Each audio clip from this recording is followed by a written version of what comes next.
मैंने शंभू चकमा का भी एक स्टेटमेंट देखा, एक कोई सुकुमार लड़का ने उल्टा सीधा बात, मैंने इमीडिएटली सस्पेंड किया। मैंने इमीडिएटली कहा है कि उनको न्यूज कॉन्फ्रेंस करके माफी मांगे, क्योंकि ये जो सोच कि अगर आप कॉक बरॉक पे नहीं बोलोगे तो आप इंडिजिनस नहीं हो, ये गलत। और इसी को खत्म करने के लिए बुबागरा जमीन में नीचे आया।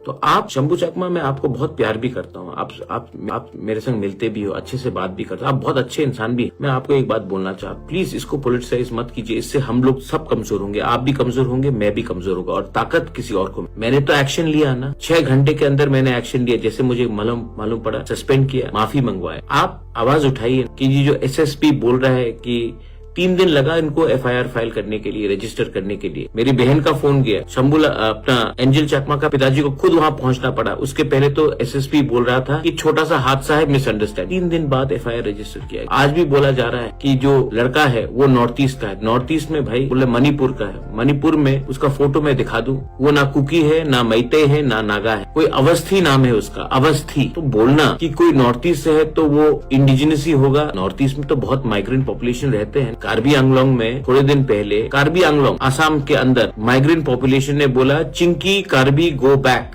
To China, go back to China Karbis, ये बात किया। तो क्या वो रेसिस्ट अटैक नहीं? जब एक पत्रकार ने मेरे TWF के लीडर्स को न्यूज़पेपर में लिखा चाइनीज आंटी, वो पत्रकार भी तो त्रिपुरा का था। त्रिपुरा में भी तो बहुत नॉन मंगोलॉइड एशियन लोग रहते हैं। तो ये इसमें राजनीति मत करो शंभू, इसमें नुकसान हम सबका, आपका भी है, मेरा भी है, हमारे कम्युनिटी का भी है।